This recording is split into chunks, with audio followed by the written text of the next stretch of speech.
dari penafsirannya gitu. Setelahnya bumbu-bumbunya itu adalah fikihnya.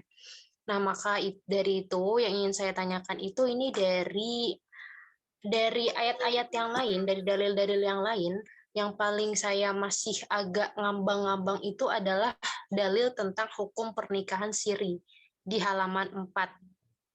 Ya, itu kan dikatakan bahwasanya ada salah satu ayat tentang nikah siri ini yang dikiaskan, ya kan? Yang dikiaskan terkait hukum pernikahan siri. Nah, ini ayatnya itu tentang ini ya kayak kencreng-kencrengin kakinya gitu ya. Nah, ini tuh maksud kiasnya itu seperti apa gitu. Memang mungkin sama-sama memiliki mudarat gitu ya, sisi mudaratnya, tapi apakah yang pasti kan kalau namanya ilatnya apa terus dikiaskan itu kan pasti ada penjelasannya. Itu seperti apa, Kak? Soalnya kayaknya di sini belum terlalu jelas ya. Itu aja, Kak. Terima kasih. Ya, terima kasih Kak Amida. Satu orang lagi. Assalamualaikum Kak Winda, izin bertanya boleh? Ya, silakan Kak Amida. Baik Kak, terima kasih Winda izin bertanya Kak. Bisa nggak sih Kak, ini kan tadi yang di nikah muta itu kan dalilnya surat An-Nisa ayat 24 tuh yang ngebolehinnya. Bisa kita simpulin itu tuh sebenarnya tafsiran yang cenderung memaksa-maksakan tafsir bukan sih Kak? Jadi itu tuh emang ditafsirin sama kaum Syiah untuk memperkuat argumennya gitu tentang nikah mut'ah, atau emang bener-bener ada di Islam atau emang gimana gitu Kak? Terima kasih. Bentar Kak Amida, coba diulang. Pelan-pelan, Winda, pelan-pelan. Baik Kak, jadi gini, yang di bab tentang nikah mut'ah itu kan ada surat An-Nisa ayat 24 tuh. Nah, itu tuh sebenarnya tafsiran yang emang ditafsirin sama kaum Syiah untuk memaksa-maksakan argumennya biar kelihatan benar gitu tentang nikah mut'ah, atau emang itu tuh ayat yang dituruninya itu sebelum perang Tabuk Khaibar. Jadi kan sebelum perang Khaibar itu masih dibolehin mut'ah tuh. Makanya dituruninlah ayat itu, tapi ayat itu udah dinasih atau emang itu penafsiran yang cenderung dipaksa-paksain sama kaum Syiah. Pertanyaannya Winda gitu Kak. Terima kasih. Ya. Iin, aku ingin menjawab pertanyaan Kak Winda terkait itu ya, surat Al-Baqarah ayat 24 ya. Ya mungkin kalau masalah pemaksaan untuk membenarkan suatu argumen dia, aku belum bisa, aku belum terlalu jauh banget tuh baca, karena di situ pembahasannya juga maksudnya yang aku dapat dari beberapa jurnal nggak terlalu menyudutkan Syiah banget, jadi cuman pendapat gitu. Jadi aku nggak. Nah, jadi yang aku bilang tuh ada dua pendapat itu. Jadi orang-orang Syiah atau orang-orang yang menghalalkan suatu dalil tersebut, dia tuh apa ya? Dia tuh beranggapan yaudah yang paling itu tuh Al-Quran. Jadi tok Al-Quran, dan sedangkan kalaupun ke hadis, dia tuh apa namanya? Yang dia bilang, yang dia tuh meriwayatkan kalau hadis itu tuh ahad. Jadi tuh nggak bisa menjadi dalil nafsi itu gitu. Dan waktu itu kan pas masa Umar itu tuh pernah tidak dibolehkan masalah ini, masalah nikah mut'ah ini. Tapi menurut pandangan orang-orang Syiah begini, itu mah itu ngomongnya kayak gini ya, bahasa sendiri aja. Itu mah emang ituan Umar aja, karena keadaan itu lagi emang ginting gitu, makanya dilarang gitu, takut gimana-gimana. Mereka beranggapan seperti itu, tapi untuk dia memaksakan untuk membenarkan argumennya, aku belum apa maksudnya, bukan belum sih, maksudnya aku takut juga, mungkin nanti bisa Ibu yang jelasin benar atau tidaknya, tapi kiranya tuh seperti itu. Nah, bahwasanya itu apa namanya, yang ya pokoknya seperti itu deh. Kak Windu udah paham belum? Apa kurang paham? Kak, mohon izin menanggapi Kak Wilda. Jadi memang yang di sini ada ya hadisnya ya, bahwasanya yang mansuh, apa namanya, ayat yang dimansuh itu dari hadis ya. Hadisnya yang mana ya, Kak? Yang dinasakh sama hadis yang enggak, mana? jadi kan sebenarnya itu Kamidah banyak dalilnya, tapi aku milihnya cuma beberapa aja dan cuma simpulin biar makalahnya nggak terlalu banyak. Ini juga udah banyak banget, makanya aku simpulin.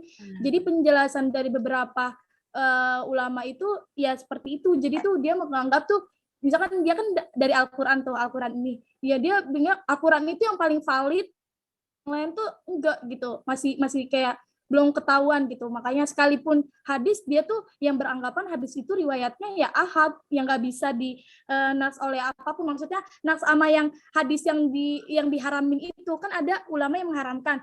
Kan kalau ulama yang mengharamkan itu kan menjelaskan kan, tadinya tuh nggak boleh, ada hadisnya kan yang tadi tentang kayak pokoknya yang akhir yang tentang hari kiamat itu.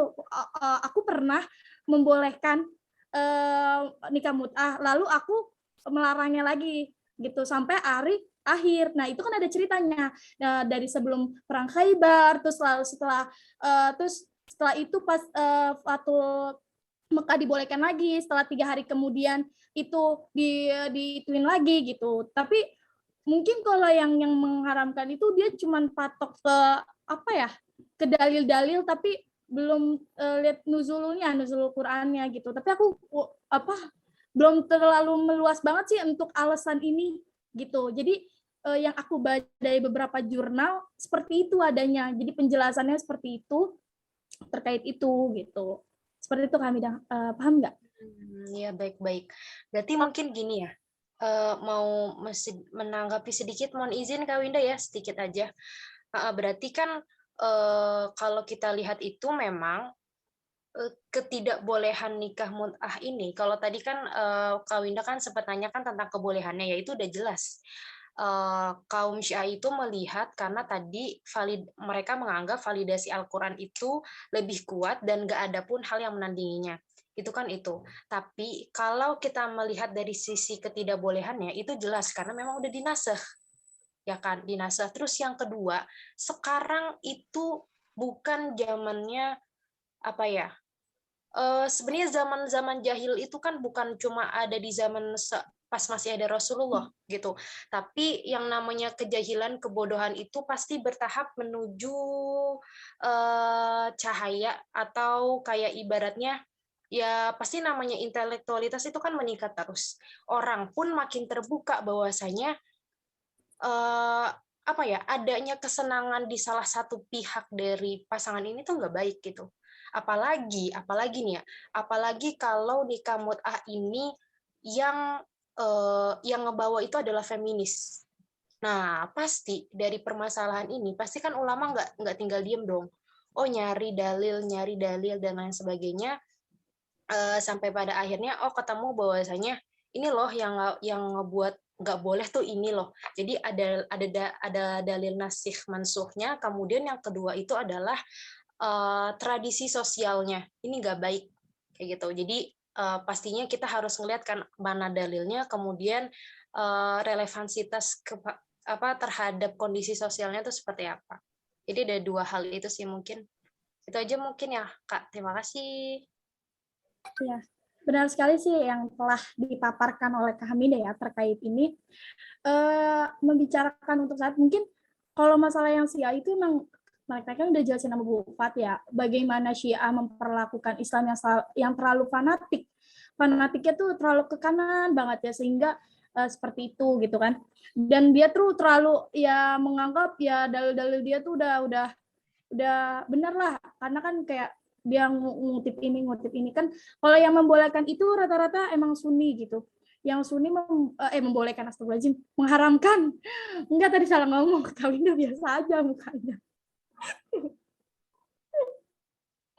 Maksudnya mengharamkan itu rata-rata emang Sunni itu sepakat, jumhur ulama itu sepakat itu benar-benar mengharamkan, karena apalagi di zaman sekarang kan itu kan udah zaman jahil banget yang telah tadi benar udah diituin sama Kak Hamidah. Jadi sehingga memang benar-benar diharamkan dengan lihat kondisi ini juga. Makanya pas Imam Ajali dalam penafsirannya, aku lupa nama tafsirnya apa, astagfirullahaladzim, itu dia juga menjelaskan, dan itu banyak kutipan-kutipan dari para ulama-ulama gitu. walaupun memang dia mengutip beberapa ulama seperti Imam Al-Qurtubi terus dan lain sebagainya, tapi dia merujuk pada dia tidak sepakat gitu. Ya dia ngomong tidak sepakat. Lalu ada beberapa yang maksudnya dari kitab dia dikutip gitu. Bahwasanya sebenarnya itu kan apalagi zaman sekarang yang benar-benar apa ya? Cuman hawa nafsu doang, ibarat kata kan dari pengertian mut'ah aja seperti itu kan, cuman buat bersenang-senang aja gitu, karena kan emang di keadaan dari zaman jahiliyah itu keadaannya memang waktu perang gitu, sedangkan kan sekarang udah nggak ada perang gitu, lagian juga udah nggak ada perbudakan juga zaman sekarang gitu, sekalipun nikahnya buat budak itu, jadi seperti itu. Paham tidak? Ayo Kak Winda tadi mau nanya apa Kak Winda? Kagak jadi Kak, udah jelas. Terima kasih. Ya, Assalamualaikum Kak. Kak Iin. Ya, waalaikumsalam. Ya Kak, aku mau menanggapi pertanyaannya Kak Hamidah ya Kak. Ya, silakan Kak. Jadi sebenarnya apa sih kaitannya ayat yang wala yadribna bi arjulihin itu gitu kan? Kayaknya nggak nyambung gitu sama pembahasan kita. Jadi sebenarnya itu pemakalah cuman pengen nunjukin aja kalau bahwasannya ada apa ya hukum lain yang dia tuh kiasa apa sih hukumnya itu diambil dengan cara pengiasan gitu. Gimana ya Kak jelasinnya? Ada hukum yang dia itu kita ambil hukumnya itu dengan cara mengkias selain yang ini. Jadi apa ya kayak kita tuh ngasih ini aja pemahaman ke hal lain gitu, sebenarnya memang nggak ada kaitannya sama ini sama materi kita hari ini gitu. Aduh, Kak Hamidah kurang nggak jelas gitu ya aku ininya. Gimana aku bingung jelasinnya. Iya, sebentar. Azan.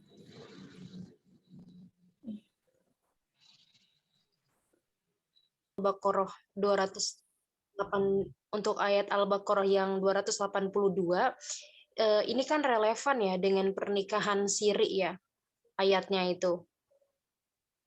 Tapi kalau terus juga nggak tahu juga nih pemakalah, insya Allah sih memang ini dalilnya itu mengambil sumbernya yang jelas gitu ya, karena kan kita juga menurut aku sih gini Kak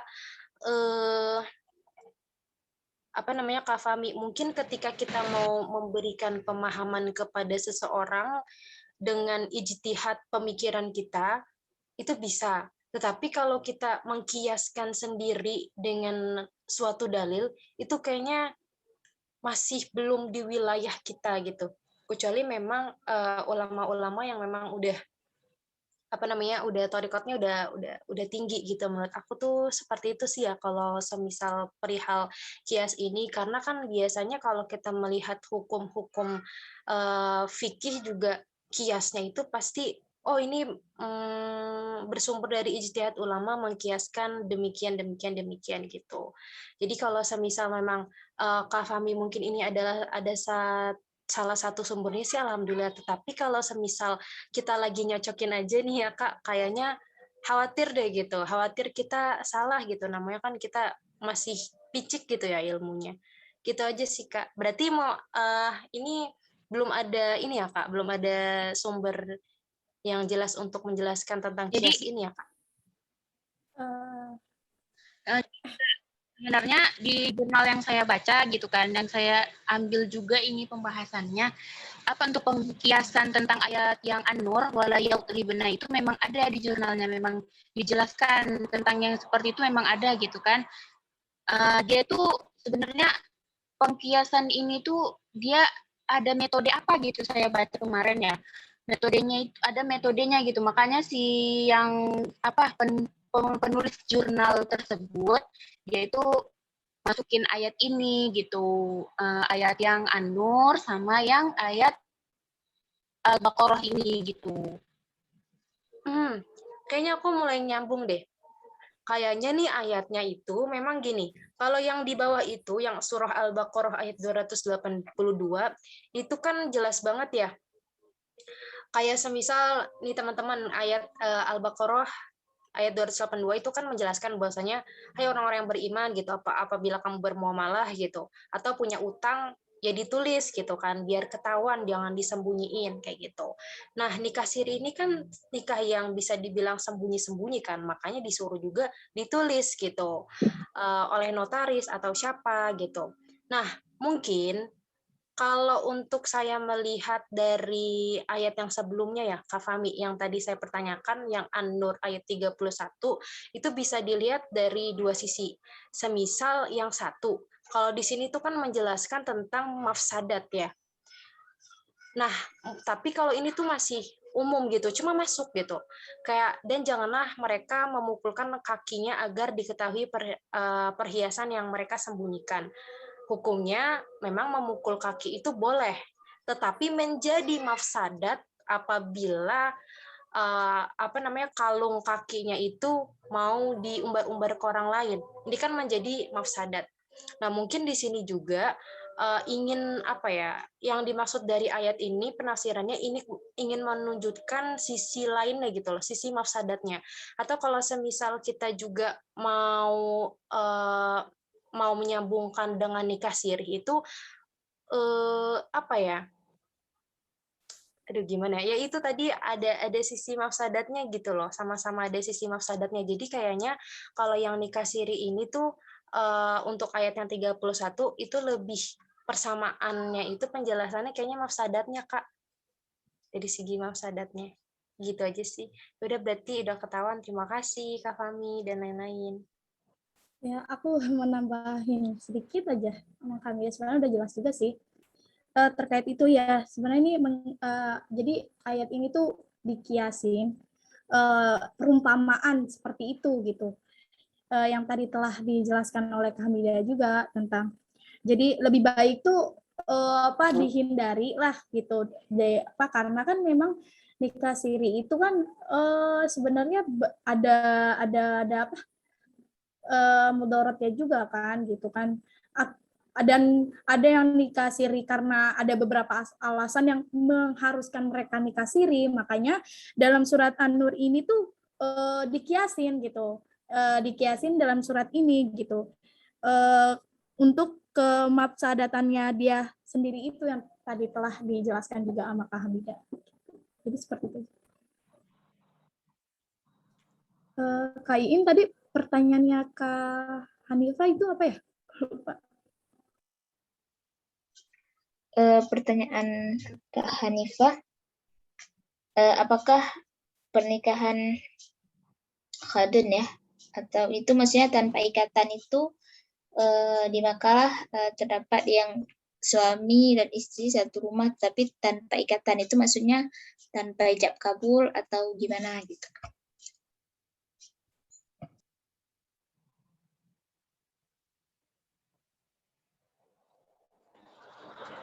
Kak Wilda, apa mau menanggapi pertanyaan ini, Kak Wilda?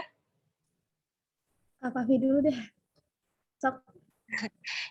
Sebelumnya aku ya nanti minta pengoreksiannya dari teman-teman juga dan Ibu gitu.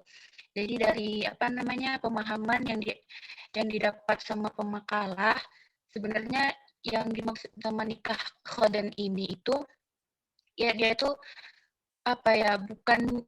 bukan nikah alias kawin gitu. Mereka belum ada sebuah ikatan ataupun perjanjian yang sakral, kayak misalnya tuh kayak mereka ini pacaran gitu kan. Nah, mereka ini pacaran aja gitu, terus mereka serumah gitu. Jadi hubungan mereka pun itu tidak halal gitu. Jadi intinya itu nikah khodan itu sebuah perkawinan yang tidak ada perjanjian yang sakral gitu, nggak ada ijab kabul gitu, cuman sekedar pacaran, habis itu mereka serumah aja gitu, makanya dibilang kumpul kebo gitu, Kak. Itu Kak, sebelum dan sesudahnya aku minta pengoreksiannya juga ya, Kak. Kak Fahmi, mohon izin bertanya, ini nikah khoden ini kumpul kebo ataukah memang pernikahan yang semacam pasangan yang mengebiri pasangannya?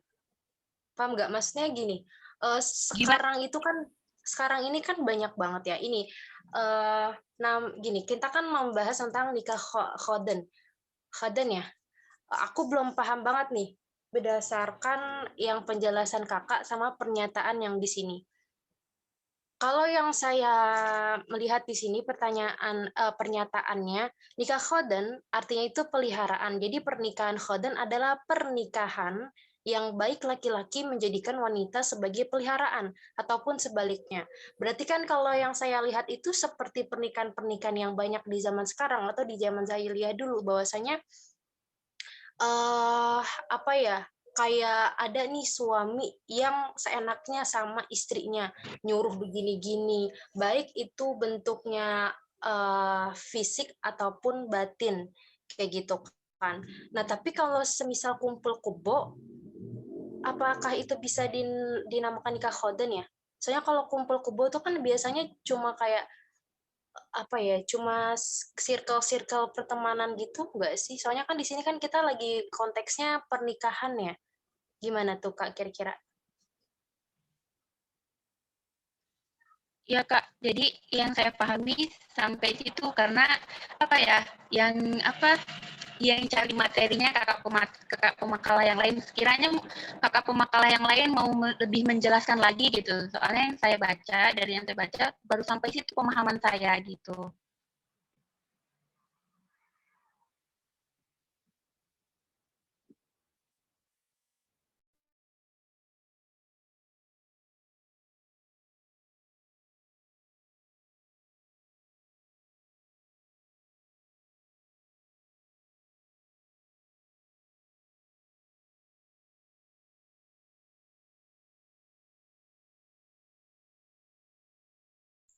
Kami dah kumpul kebo bukannya kayak zina gitu ya. Jadi belum nikah kalau itu mah.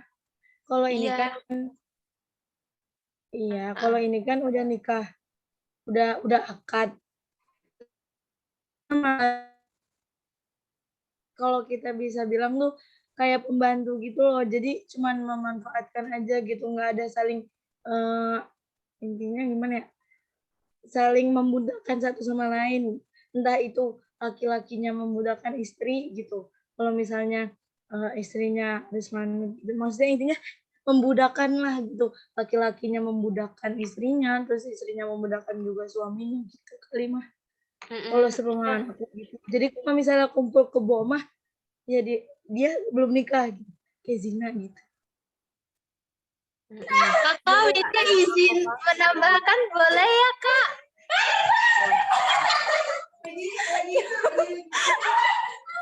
Allahu Akbar. Kak Winda izin menambahkan kenapa? Iya Kak Fahmi. Iya berarti kurang lebih juga pernikahan khoden kayak dia itu mungkin ada ijabnya mungkin, tetapi saksinya tidak ada gitu. Jadi dia tidak memenuhi syarat-syaratnya gitu, yang seharusnya syarat rukunnya itu nggak dipenuhinya gitu. Makanya itu disebut nikah khoden yang gitu, kurang lebih gitu. Kak. Mohon koreksinya Ibu dan teman-teman juga.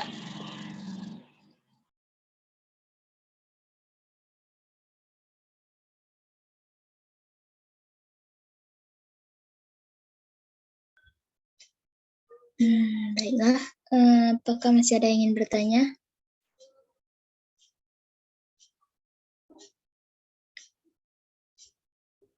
Jika tidak ada, Kakak Winda izin bertanya Kak. silakan Kak Winda. Baik Kak, terima kasih.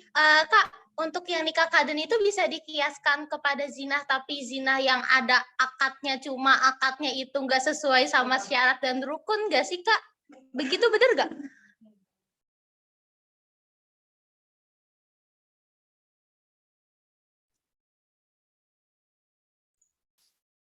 Eh, Kakak Makalah mau Ya, Kak. izin bertanya lagi gimana?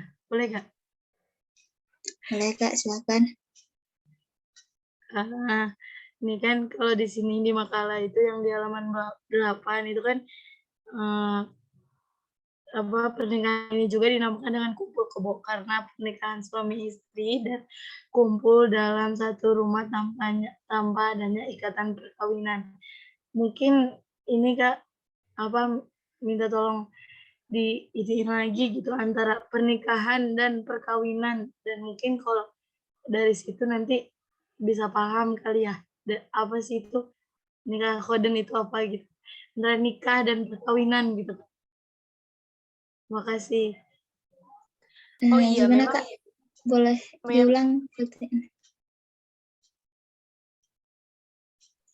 Iya, ini kan yang di nikah khoden ya. Itu kan Iya. pernikahan ini juga dinamakan dengan kumpul kebo karena pernikahan suami istri dan kumpul dalam satu rumah tanpa adanya ikatan perkawinan dan dilakukan secara rahasia. Nah, mungkin kalau misalnya kita udah mungkin ini ya, kalau kita udah bisa bedain antara pernikahan dan perkawinan, itu mungkin kita bisa mengetahui, maksudnya bisa paham nikah khoden itu gimana gitu. Karena mungkin bikin rancunya kan di sini. Satu rumah tanpa adanya ikatan perkawinan gitu. Ini bisa dijelasin lagi gitu, antara pernikahan dan ikatan perkawinannya gitu. Terima kasih. Kak Winda langsung izin menambahkan boleh ya Kak? Ya, silakan Kak Winda. Jadi bahkan Winda aja bisa bilang gini, kalau nikah itu bisa juga gini, nikah belum tentu kawin, kawin belum tentu nikah, udah nikah belum tentu udah kawin gitu. Gimana ya? Jadi kawin itu sebenarnya lebih ke kayak melakukan kewajiban suami dan istri gitu Kak. Jadi nih kalau kawin itu jadi lebih ke hubungan seksnya. Cuma kalau yang nikah itu lebih ke akadnya nanti Kak. Tapi mohon koreksinya Ibu dan kakak-kakak. Kayaknya Winda salah deh. Terima kasih. Ya Kak Winda, terima kasih sebelumnya. Ya Kak, aku mau menambahkan juga ya Kak, menanggapi yang sepengetahuannya aku juga, kalau pernikahan itu yang dia tuh yang kayak dijelasin Kak Winda tadi lah intinya gitu kan. Nah, terus mungkin yang disalah ini sebenarnya pematerinya, pemakalahnya, redaksinya itu seharusnya bukan pernikahan kali ya yang di khoden itu. Seharusnya dibuat redaksinya itu perkawinan gitu, biar supaya juga pemahamannya jadi lebih mudah dipahami gitu. Itu Kak, mungkin pemakalahnya salah ini gitu. Ya mohon maaf ya Kak, itu aja Kak.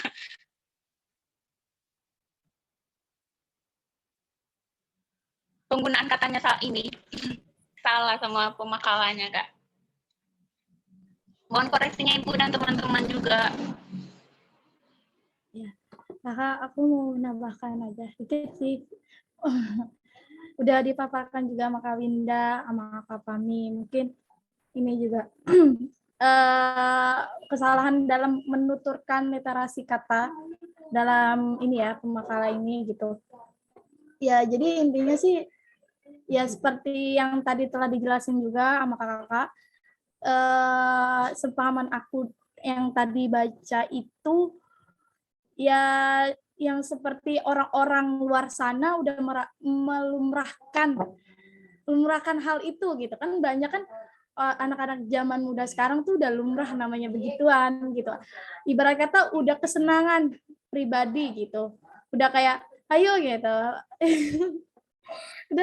udah intinya udah seperti itu, bahkan kan ada khusus penempatannya juga gitu. Tapi mungkin di sini yang bikin kita semua membingungkan dari penyusunan katanya. Jadi sehingga banyak yang menanya-nanyakan kok nikah ini ada kawin kebo, sedangkan kawin kebo kan itu konteksnya belum nikah gitu. Yang ini juga udah dijelaskan juga tadi sama Kak Winda tentang ini gitu. Seperti itu Kak Yunita. Terima kasih.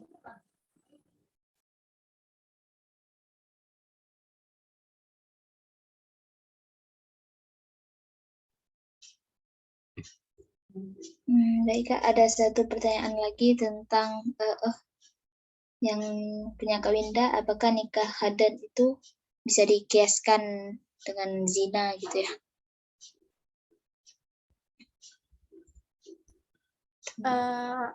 Kain, aku mencoba menjawab ya, coba. Yang maksudnya Kak Winda itu tentang apa? Jadi dikiaskan dengan dalil-dalil yang berkaitan dengan perzinaan gitu ya, Kak?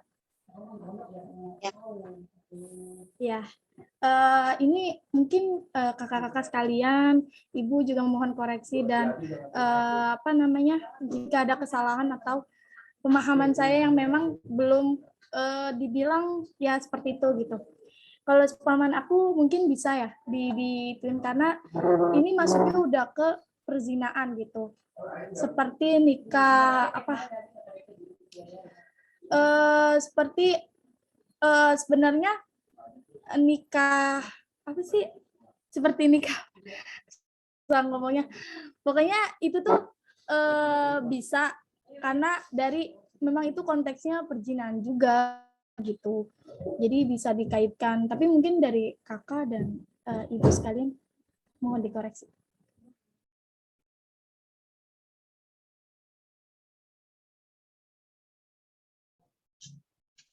Ya, gimana Kak Winda? Terima kasih, Kak. Baiklah, karena kita mengingat waktu, sekarang kami serahkan kepada Ibu Ifati untuk menambahkan materi ini. Kepada Ibu kami persilahkan.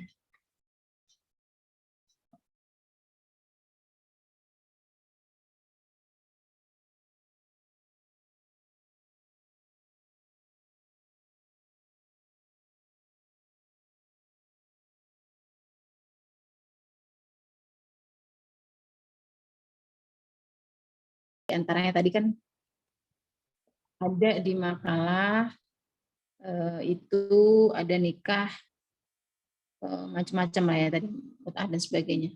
Nah, tapi minggu lalu kita berbicara tentang apa ya temanya ya?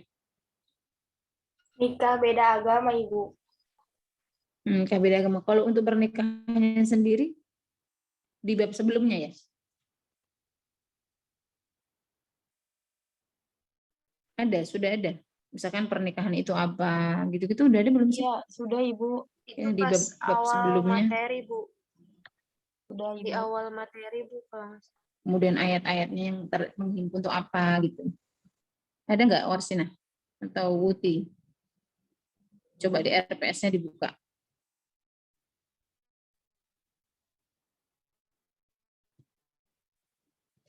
Udah Ibu, yang pertemuan kedua itu udah mengenai tafsir keluarganya itu sendiri, terus pertemuan ketiganya udah tentang khitbah. Oh, khitbah dan pernikahan ya? Iya Ibu. Iya kan? Pernikahan itu maknanya apa? Itu sudah dibahas. Apa sih nikah itu, pernikahan itu apa gitu.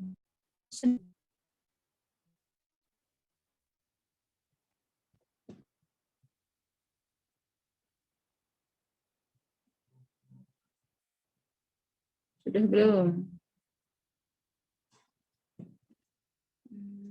Kita lihat di grup tafsir. Udah. Pernikahan khitbah ini ya, khitbah.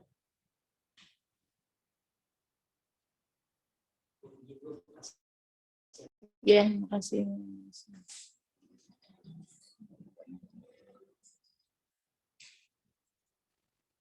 Kayaknya apa itu pernikahan itu nggak ada ya? Itu waktu itu bab yang ini, Bu, mahar dan pernikahan. Ada Ibu Ya, Bu. di kelompok 3, mahar dan pernikahan. Mana itu? Di kelompok 3, Ibu.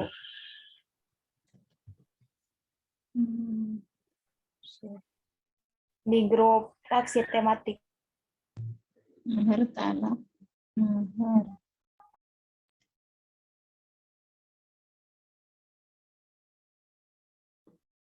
Nggak ada ya. Oke, baik. Bapak kita review dikit. Nah, jadi oke, baik, sebuah pernikahan ya. Pernikahan itu yang ada apa namanya? Yang sah itu aja syaratnya apa saja gitu belum ya? Kemarin syarat pernikahan gitu belum ya? Ada Ibu. Sinyal saya jelek ya? Ibu. Ada Bu. Syarat-syarat pernikahan, rukun nikah gitu Bu.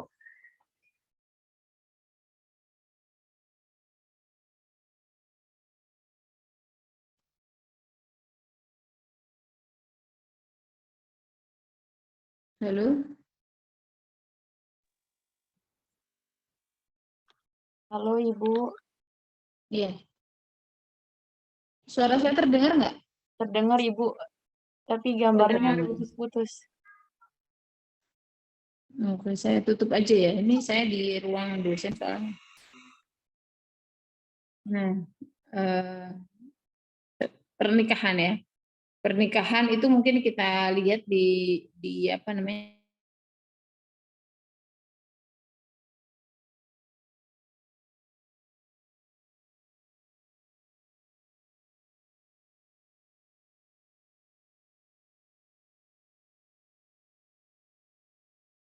Yang utama adalah pernikahan itu apa sih pemanaan yang diberikan oleh para ulama. Nah, kemudian syarat rukunnya apa gitu ya. Nah, ini makanya saya memang baru pertama mengajar materi ini, jadi masih melihat juga pola-polanya, kemudian konten atau isinya, gitu ya. Nanti akan nggak apa-apa, nanti kita sampaikan atau kita pelajari yang belum ada di silabus, misalkan itu menjadi kekurangan. Nah, untuk tema kali ini kita bicara tentang pernikahan, ya. Jadi memang pernikahan itu kan kalau kita sudah belajar inti dari pernikahan itu otomatis ketika ada syarat, ada rukun itu sudah kita pelajari, sudah tahu.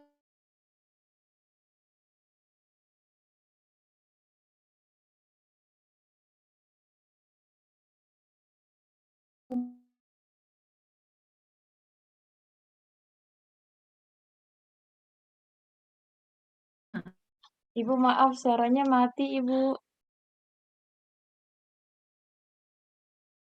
Terpenting adalah menikah itu harus ada mempelai laki-lakinya.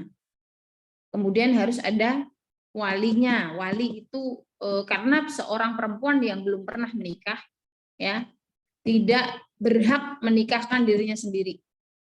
Nah, kecuali dia sudah janda ya, mohon maaf kalau dia sudah pernah menikah kemudian dia mau menikahkan dirinya sendiri ya tanpa wali ya, itu hukum mepetnya boleh dibolehkan. Nah, tetapi kalau kan karena kita mengikuti adat di Indonesia ya, kalau ini harus ada wali tetap gitu. Tapi seorang janda memang punya hak untuk menikahkan dirinya sendiri. Nah, berbeda dengan seorang biker. Biker itu seorang perawan atau orang yang belum pernah menikah. Apalagi orang tuanya masih ada. Nah, itu adalah dia harus ada wali. Nah, persoalan wali ini pun nanti jadi pembahasan. Kalau dalam ilmu fikih pembahasannya banyak sekali. Nah, wali itu ada, kalau nggak panjang-panjang ya langsung ayahnya. Ya, ayahnya. Nah, ini teman-teman semoga masih ada ayahnya ya semuanya bisa menjadi wali nikahnya gitu kan. Nah, kalau memang nggak ada ayah siapa? Kakaknya yang laki-laki. Nah, itu jadi satu pembahasan sendiri, nanti jadi kalau nggak ada jadi pamannya dari ayahnya. Nah, dan sebagainya. Nah, itu adanya wali. Kemudian adanya saksi. Ya, saksi sebuah pernikahan. Kemudian adanya mahar. Ya, kemarin udah kita bahas tentang mahar itu. Ya, macam-macam maharnya dan sebagainya. Apa syaratnya mahar itu sebaiknya yang seperti apa? Itu udah kita bahas. Nah, itu poin-poin penting dalam sebuah pernikahan. Nah, kalau teman-teman bicara tentang sebuah pernikahan secara umum, saya nggak tahu nih temanya habis ini apa, tapi nggak apa-apa. Nanti kalau memang belum ada di makalah, mungkin bisa kita jadikan tugas UTS atau apa ya tentang pernikahan ini. Nah, nanti ada tujuan pernikahan. Jadi nikah itu apa sih gitu? hukum dulu deh, hukumnya itu wajib, apa sunnah, apa makruh, ya kan? Itu ada. Kalau wajib bagi siapa? Yang sudah mampu. Ya, dia sudah mampu, kemudian sudah ada yang disukai. Itu wajib. Kalau enggak, kenapa? Kalau dia tidak segera menikah, nah teman-teman nih masih semester 4 ya. Jangan cepat-cepat dulu deh. Nah, kalau sudah ada ini laki-laki posisinya ya, sudah misalkan kalaupun ada perempuan misalkan perempuan atau laki-laki, anak orang kaya atau dia sudah kaya dengan sendirinya karena dia usaha, kemudian sudah mampu, udah siap, silakan, harus itu wajib menikah malahan. Kalau tidak udah ada pasangannya, maka dia wajib. Kalau tidak, malah dikhawatirkan ada kemudaratan yang lain. Karena apa? Karena dia kemana-mana bisa. Nah, misalkan kita kemarin pernah dengar nih kalau artis ya. Kalau artis tuh ada misalkan yang kemarin gosip itu Rizky Bilar. Kalian suka ngeliat gosip nggak ya? Apa saya sendiri yang suka ngeliat? Bukan ngeliat, baca ya. Kan ada tuh, kadang nggak baca aja judulnya udah pada nongol aja kalau kita buka dia udah kenal. Nah, Rizky Bilar sama Lesti. Nah, kan ini kita nggak gibah ya, tapi kita melihat bahwa dua-duanya udah mampu nih. Rizky mampu secara apa? Secara biologis dia mampu, ya, orangnya kuat, ganteng gitu misalkan. Kemudian secara fisik ya mampu, kemudian secara materi mampu, apa yang nggak bisa dia kerjakan, uangnya banyak gitu kan, mobil punya dan sebagainya. Dan begitu kan gue perempuannya. Nah, ketika ini disegerakan dalam menikah maka menjadi wajib. Karena kalau tidak nanti dikhawatirkan ada madarat-madarat yang lain. Nah, itu hukum nikah saja bisa jadi beda-beda. Itu pertama wajib. Nah, ya. Kemudian sunnah misalkan. Sunnah itu bagi laki-laki yang sudah mampu misalkan, tapi dia belum punya calon. Ya udah ya cepetan deh gitu. Itu lebih baik karena kamu sudah mampu, sudah dewasa, tinggal cari calonnya gitu misalkan. Nah, itu bisa menjadi sunnah. Tidak pada tahap wajib karena belum ada pasangannya. Nah, ada yang makruh. Ya, makruhnya misalkan. Kenapa? Makruh itu misalkan dia tidak nggak punya apa-apa misalkan. Ya, nggak punya apa-apa, terus belum berusaha dulu gitu kan. Nah, itu makruh ya. Kemudian misalkan Anda penyakit gitu ya, makruh nikah dulu, nanti dulu diobati dulu misalkan penyakitnya diobati dulu sampai pada tahap haram. Nah, itu adalah sebuah pernikahan. Nah, yang haram atau yang dan tidak sah dikatakan sebagai pernikahan, maka menjadi sebagian itu yang di tema kita kali ini. Nah, nanti ada lagi tujuan pernikahan. Nah, jadi tujuan nikah itu apa sih gitu? Apa tujuan pernikahan, teman-teman?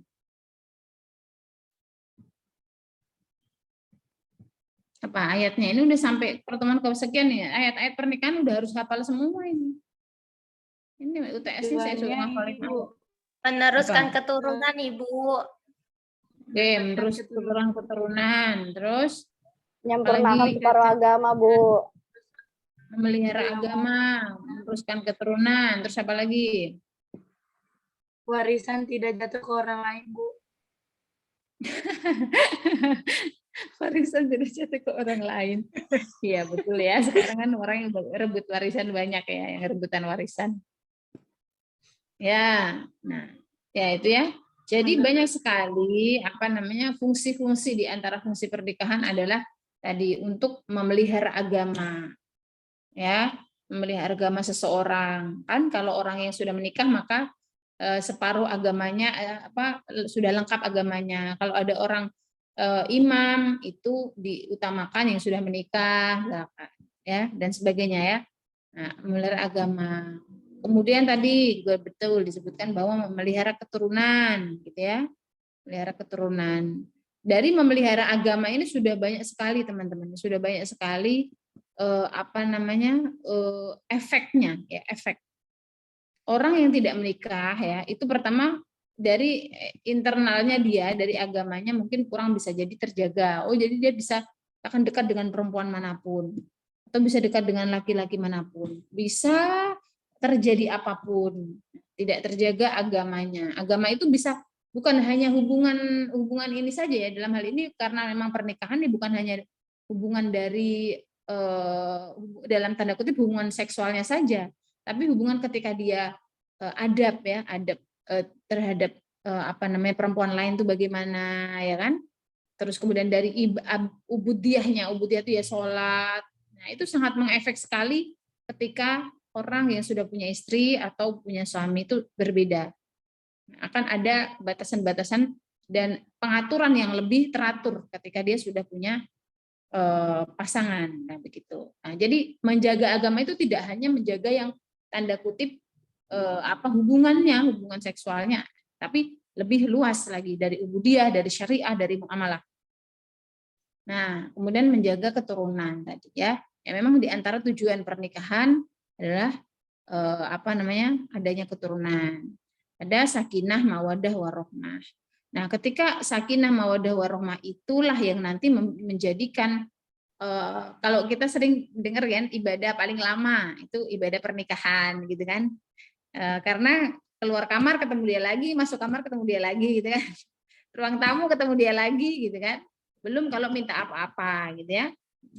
Teman-teman pernah nggak saya ceritakan kalau Sayyidah Khadijah itu pernah menyampaikan kepada kepada ya para ummahat para muslimat di dulu. Jadi Sayyidah Khadijah menyampaikan bahwa kita ketika sudah menikah itu akan merawat 2 bayi. Ya, mungkin nggak tahu sudah saya pernah sampaikan belum. Kalau sudah ya alhamdulillah, kalau belum ya alhamdulillah juga review. Nah, merawat 2 bayi. Kenapa 2 bayi? Siapakah 2 bayi itu ya? Bayi yang pertama adalah bayi beneran, anak kita nih, ya. Yang kedua, bayi berjenggot kata Sayyidah Khadijah. Nah, itu yang akhirnya kenapa ya memang dari segi usia ketika Rasulullah menikah dengan Sayyidah Khadijah itu terpaut 15 tahun ya. Nah, terus kemudian tapi itu yang beliau sampaikan bahwa ketika kita merawat suami ya itu sama aja sebenarnya kita juga lagi merawat bayi ya, bayinya yang satu berjenggot, yang satu bayi beneran ya kan, karena kita merawat nih suami, baju kita cuciin gitu kan, sama kayak anak-anak ya, makan kita siapin ya kan, rumah ibunya yang bersihin gitu kan. Nah jadi memang ya itu tadi ya bahwa kita itu bukan mengabdi pada batas kemampuan kita. Itu seperti itu. Dilayani. Mungkin gini, sudah menjadi sifat bawaan bahwa memang laki-laki itu kan maunya dilayani gitu ya. Tapi gini, ini jangan dilihat bahwa kita terus yang aduh kok kita sibuk yang ngapa-ngapain terus dia ngapain gitu ya. Kita capek Bu udah bangunnya kayak gitu. Jadi sekarang semua dalam pernikahan itu semua bisa dikompromikan ya. Misalkan Sri Hartini, nah nanti misalkan ketika menikah punya perusahaan besar gitu kan, siapa tahu kan ya, ya punya perusahaan besar. Nah tiba-tiba suaminya juga karena wanita karir kan, nah terus kemudian suaminya juga gimana nih ngurusnya suaminya, tetap ya dengan didiskusikan perjanjian, tapi laki-laki memang punya sifat ingin dilayani gitu loh. Jadi harus dipilah saja, dipilah mana yang memang pokok-pokok ya. Kan laki-laki itu ada misalkan memang sifat dari sananya ya. Sifat dari sananya misalkan laki-laki itu tidak bisa tidak bisa melakukan satu kerjaan 2 hal dengan satu waktu mengerjakan 2 hal. Ini kalau teman-teman nih misalkan Salsabila nih atau Neng ini Neng misalkan sambil kuliah dengerin tapi bisa sambil gosok misalkan. Karena karena multitasking kan, kalau perempuan tuh bisa mengerjakan. Kita ya, saya tuh kalau masak ada 2 kompor, yang satu buat ngerebus air, yang satu buat masak, nyalain mesin cuci ya. Kadang kalau gorengannya kalau goreng itu kita kecilin apinya, kalau ikan kan butuh api kecil tapi lama gitu misalkan ikan ya. Itu saya tinggal nyapu dulu. Nah gitu, itu perempuan bisa multitasking. Nah, tapi sifat dasar laki-laki tidak bisa. Kalau dia lagi main HP, udah main HP aja. main HP, terus kita ngomong apa aja, ya dia cuma enggak, iya, enggak, padahal dia enggak connect gitu. Itu sudah menjadi sifat dasar ya, itu pembawaan gitu. Nah, jadi jangan ngambek nanti kalau punya kakaknya lagi main game, "Kak, begitu dong." Ya, ambil aja dompet. Misalkan pas sudah kita ngambil dompet, "Loh, dompet duitku kok hilang?" gitu misalkan kan. Lah kan tadi udah boleh gitu. Kapan? Nah, dia nggak sadar misalkan. Karena dia udah ngambil aja. Nah, itu seperti, atau mungkin dicuekin sama kakaknya ketika kakaknya yang laki-laki ngapain.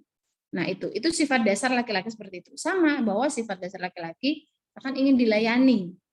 Nah, itu sudah dari sananya. Nah, tetapi memang akhirnya setiap manusia itu kan teman-teman dibentuk oleh lingkungannya ya. Kalau lingkungannya ada yang diskriminatif sekali terhadap perempuan, ya perempuan tuh di dapur aja yang begitu. Nah, ada yang begitu. Nah, nanti kalau teman-teman menikah itu banyak hal yang harus dicocokkan dengan suami itu. Perbedaan-perbedaan itu banyak. Oh, latar belakang keluarga saya memang anaknya perempuan semua. Jadi semua punya hak yang sama. Itu enggak ada kok yang bersihin ya kamar mandi laki-laki, enggak ada. Jadi semuanya ngapa-ngapain perempuan. Itu. Dan punya kedudukan yang sama, ya nyetir mobil, ya berkarir. Nah, itu semua. Nah, satu misalkan pasangannya yang laki-laki. Ternyata si laki-laki ini anak yang dimanja misalkan. Dia punya kakak banyak perempuan. Nah, otomatis ketika dia menikah, dia terbiasa nggak ngapa-ngapain, diurus sama kakak-kakaknya, gitu misalkan. Nah, ini atau lingkungan membentuk bahwa laki-laki yang di lingkungan keluarganya ya cuman belajar, kemudian nanti bekerja. Yang nyuci, yang nyapu, yang ini semuanya perempuan, misalkan ada yang seperti itu. Nah, jadi dia nggak ngapa-ngapain, gitu kan. Nah, ini akan teman-teman temukan nanti. Ya, akan teman-teman temukan. Nah, jadi itu adaptasi pernikahan, makanya Rasulullah mengatakan itu ibadah yang panjang karena ada adaptasi itu, gitu ya.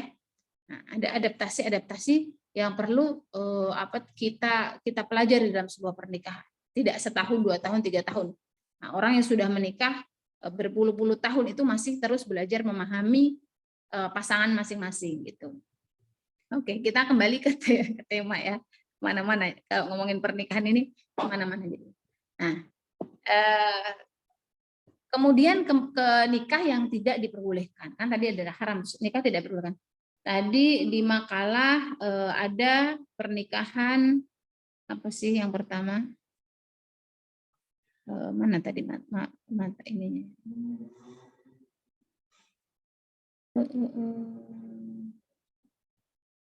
Sebentar. Kalau yang pertama ya. Sebentar ada WA ya.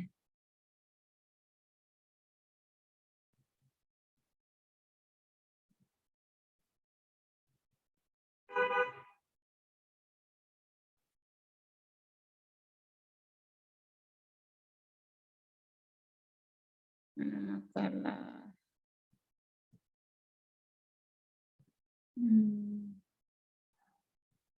Ini kok tentang fit. Ini fitbah. Agak low line. Sinyalnya jelek sekali. Oh, nah ini nikah ya. Pertama nikah siri ya. Nikah siri itu apa? Tadi mungkin sudah banyak ya diskusi. Saya mohon maaf tidak terlalu mengikuti. Jadi setiap Kamis itu ternyata saya ada kegiatan teman-teman di kampus gitu. Jadi baru sampai jam 12. Nah, atau kita mau mulai kuliahnya jam 12 aja gimana minggu depan, Warsina? Teman-teman. Ya nanti didiskusikan ya. Kalau itu kan kalian mungkin nggak enak ada saya diskusinya. Kalau memang mau Bu, nggak apa-apa deh Bu, 11:30 kita diskusi dulu gitu. Apa kita presentasi dulu atau mau mulai jam 12 gitu. Nah, jadi ini mulai minggu ini, jadi sampai minggu depannya sampai Ramadan kayaknya ada kegiatan jam 10 sampai jam 12. Padahal saya ngajar full dari pagi ya. Nah, baik, kita tentang nikah siri ya. Nikah siri yaitu tentunya tidak tercatat oleh negara ya, karena kita itu hidup di sebuah negara, punya aturan ya kan? Punya aturan Kemudian kita punya Undang-Undang Perkawinan tahun 74 ya, bahwa kita apa namanya, yang itu tadi kalau misalkan tadi niatnya untuk menjaga harta supaya nggak kemana-mana, ya harus nikahnya harus sah di depan KUA. Itu nggak boleh nikah siri. Nikah siri itu tidak tercatat. Tetapi apakah sah, maka dia menjadi sah. Karena itu tadi syarat-syaratnya tadi dipenuhi enggak. Ya, syaratnya misalkan ada yang walinya ada, gitu kan. Nah, kalau di berita-berita itu seperti tokoh yang tadi saya sebutkan juga kan kabarnya melakukan nikah siri seperti itu. Nah, itu sah. Sah ya. Sah itu selama dilakukan dengan menggunakan syarat yang diberlakukan. Nah, ini tema sebenarnya kalau kita lihat dari kacamata fikih teman-teman, pernikahan itu kan banyak ikhtilaf, banyak perbedaan pendapat. Nah, tapi kita Syafi'iyah ya, kita mengikuti ulama Syafi'i. Kalaupun nanti misalkan ketemu dengan pendapat yang tidak yang non Syafi'i tapi kita ikuti, yaitu lihat situasi dan kondisi saja. Jadi tapi tetap pada utamanya kita lihat Syafi'i. Jadi kalau Syafi'i harus nah kemudian untuk nikah siri tidak ada masalah ya. Saya rasa tidak ada masalah selama itu sah. Tetapi kita sebagai perempuan ya jangan mau kalau dinikah siri, karena kekuatan secara hukum itu enggak kuat gitu ya, tidak kuat. Jadi akan yang menjadi korbannya atau menjadi efek dampak negatifnya adalah perempuan ya. Jadi perempuan yang akan misalkan mendapat efek negatif itu pasti perempuan. Coba kalau dia punya anak, anaknya nggak dikasih nafkah misalkan, naudzubillah. Nah, kita mau menuntut kemana? Ya, nggak ada suratnya, kita mengajukan ke pengadilan nggak bisa, mengajukan ke keluarganya paling kita naudzubillah, perempuan itu yang dihina-hina kenapa mau nikah siri dan sebagainya. Nah, jadi kalaupun nih teman-teman ada orang tuanya, keluarganya yang melakukan pernikahan sejenis itu, disampaikan bahwa ya lebih baik ke kepada nikah yang jelas saja, yang benar-benar diakui oleh negara. Secara hukum itu tidak kuat sekali. Nah, kecuali memang seperti kasus yang tadi juga tetap kita sampaikan, mereka benar-benar mau melaksanakan nikah yang syiar ya. Salah satu tujuan adanya apa sih kalau nikah itu ada akad nikah, ada apa satu lagi? Ada enggak usah itunya deh. Adanya akad nikah itu adalah tujuannya adalah untuk mensyiarkan. Oh ini misalkan kudsiyah nikah sama ini. Jadi orang tahu, orang udah nggak gangguin kudsiyah lagi, nggak kan gitu kan? Orang udah nggak gangguin si laki-lakinya lagi. Karena udah tahu nih, udah punya suami, udah punya istri. Nah itu adalah manfaat kenapa harus ada akad gitu loh. Gitu. Kenapa harus ada akad nikah gitu. Nah selanjutnya kemudian itu ya nikah siri. Kemudian ada nikah kholden ya. Nikah kholden itu nikah-nikah yang sebelum nikah kholden tuh nanti ada nikah muhalil ya, enggak ada di makalahnya. Nikah muhalil itu atau sebelum muhalil itu ada nikah dalam yang tidak diperbolehkan atau yang itu adalah ketika perempuan dalam posisi apa sih iddah ya, iddah itu dia perempuan tuh nggak boleh nikah. Nah, perempuan itu iddahnya ya, udah tahu kan semua, udah dibahas ya kemarin. Udah apa belum ya? Udah belum Iin? Iddah perempuan berapa In? Perempuan yang cerai hidup berapa? Yang cerai mati sama cerai hidup beda.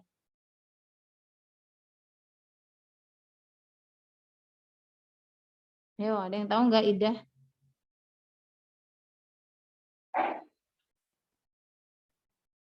Yang salah satu quru Ya.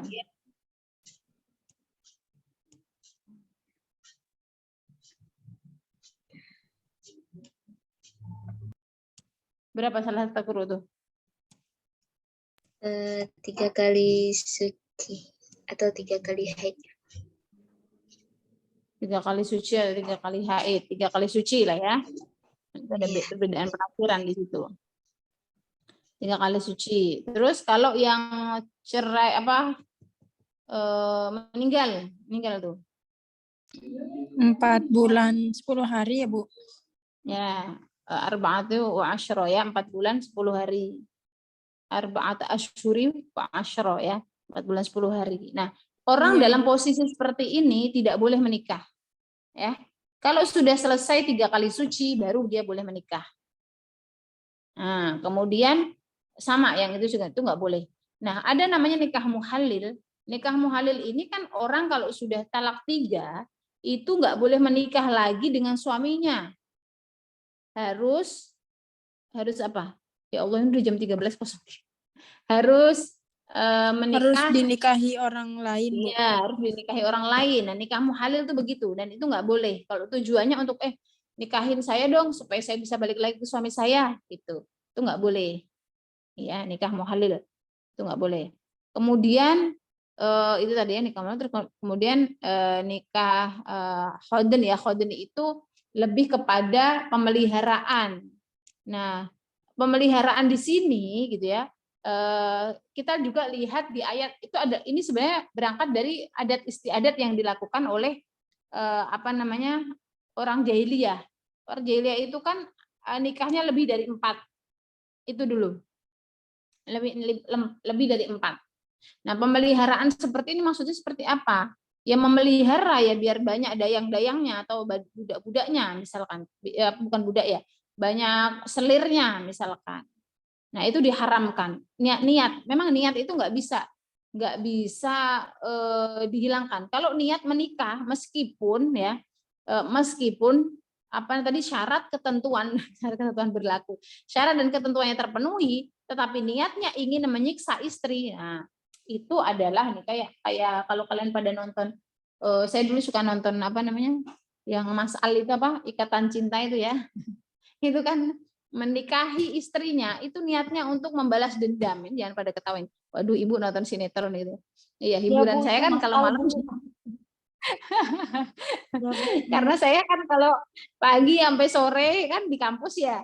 Nah, terus ketemu anak-anak saya malam makan malam ya sambil lihat TV ya, lihat Ikatan Cinta jadinya. Nah, itu hukum menikahnya itu menjadi haram. Tadi kan macam-macam haram itu kan ada wajib gitu ya, ada sunnah, ada makruh, ya kan? Ada mubah, ada haram, nggak boleh. Makanya ketika haram ya tidak sah nikahnya, itu bermasalah pernikahan yang seperti itu, yang diniatkan untuk menyiksa istri. Nah, itu jelas-jelas tidak diperbolehkan.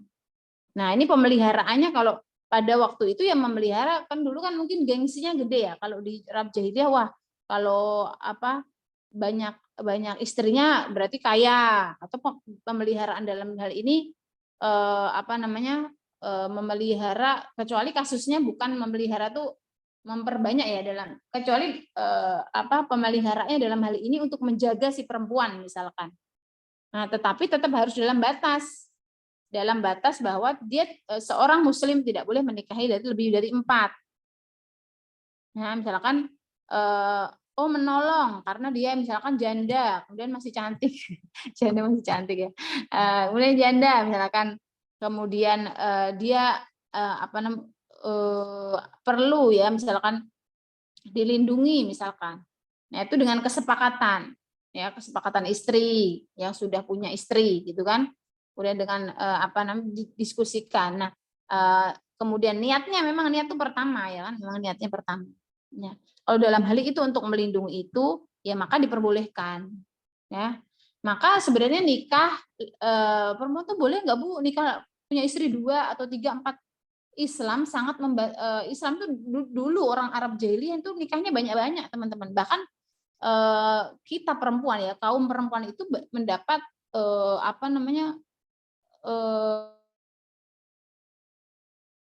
penghargaan yang nggak ada, malahan tidak ada penghargaan. Ketika Al-Quran turun kan Sayyidina Umar saja kan membunuh istrinya bayinya perempuan, malah punya anak perempuan malu ya kan, karena perempuan itu begitu direndahkannya.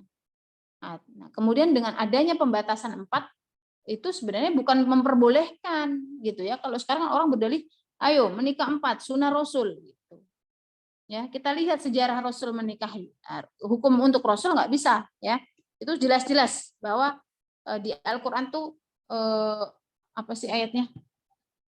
Pokoknya itu hanya untuk Rasul, bukan untuk kalian, itu loh. Saya ingat artinya aja. yang saya ingat di sebelah kanan agak bawah itu. Itulah anak Iki. Lupa ayatnya tapi pojoknya ingat ya. Nah, itu ya. Jadi apa namanya? Itu. Jadi hukum-hukum itu hanya untuk Rasul. Rasul menikah memang lebih dari 4, tapi memang ada filosofi masing-masing. Ya, jadi ada pelajaran di setiap pernikahan Rasulullah. Nah, itu. Jadi itu yang prinsip dasarnya. Nah, kemudian mut'ah ya, mut'ah ini masih diperbolehkan oleh kaum Syiah ya, masih diperbolehkan. Tapi untuk kita Sunni tidak boleh ya, karena itu pun sebenarnya sudah dulu memang pernah sempat diperbolehkan, tapi sudah dinasah ya, sudah dinasah hukumnya untuk memperbolehkan nikah mut'ah. Itu nikah dengan perjanjian. Dan itu lagi-lagi teman-teman, itu adalah kaum perempuan yang dirugikan. Kemarin belum lama ada berita. Nah ini saya kayak gini up to date baca berita terusnya. Enggak, karena apa namanya, ada seorang anak usia berapa ya, belum dewasa, belum masih 23, disiram air keras ya sama suaminya. Nah tadinya saya juga nggak baca, tapi apa keluar terus headline berita itu loh, keluar terus. Akhirnya saya juga penasaran baca. Dia dinikahi oleh laki-laki Arab gitu kan. Nah kemudian nikahnya siri, tidak tercatat. Nah, itu kemudian nggak tahu mut'ah atau enggak dengan perjanjian atau dengan perjanjian waktu atau tidak. Nah, tetapi seperti itu secara hukum tidak, memang dia si laki-laki ini mendapatkan hukuman karena dia secara kemanusiaan dia membunuh seorang, bukan istrinya itu ya. Jadi membunuh orang lain kan dalam hukum dia belum diakui sebagai istrinya. Nah, misalkan itu. Nah, juga kemudian masih ya, saya belum pernah ketemu orangnya langsung, tapi banyak kita dengar berita bahwa di puncak aja itu namanya, ada yang orang puncak nggak ini, itu banyak nikah mut'ah yang Cisarua itu yang menikah dengan orang Arab secara waktu temporer ya, dengan perjanjian ada waktunya. Nah itu saya banyak mendengar berita itu, tapi saya belum pernah ketemu langsung ya dengan apa namanya pelaku gitu ya. Jadi secara empiris perkataan saya ini tidak bisa dipertanggungjawabkan karena saya belum pernah ketemu langsung. Tapi ini sudah banyak yang menyampaikan seperti itu. Nah itu. Kemudian nikah apalagi ya yang belum dibahas ya. Kalau pernikahan dini itu kan memang ini ya itu tadi itu nggak boleh dalam undang-undang kita juga sekarang kan ditambah ya. Kalau di undang-undang kita tuh kalau nggak salah 18 sekarang. Karena dulu kan 16. Nah, sekarang sekarang menjadi 18. Sudah di apa namanya? Sudah di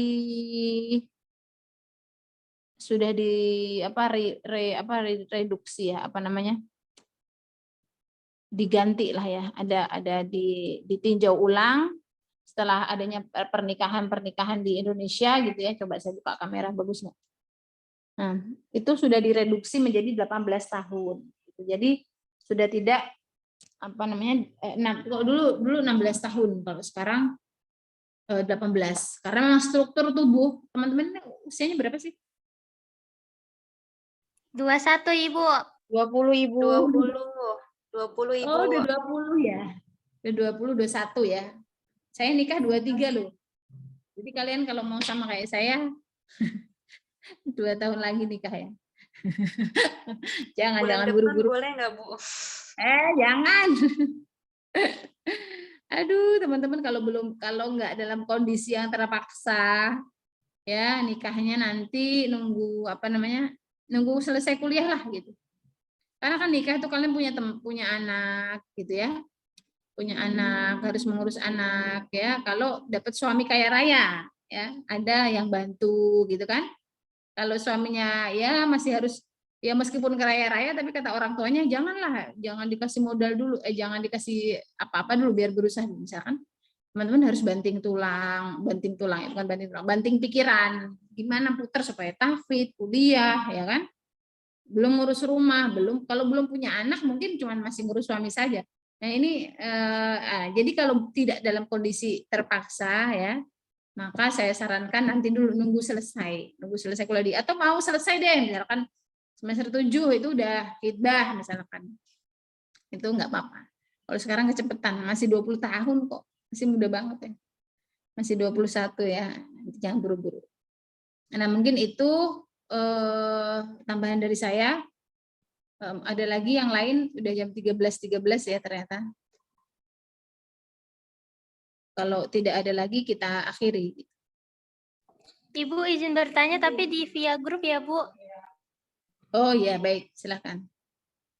Baik, kita cukupkan berarti ya, teman-teman ya. Ya, baik, kita akhiri dengan doa tutup majelis bersama-sama.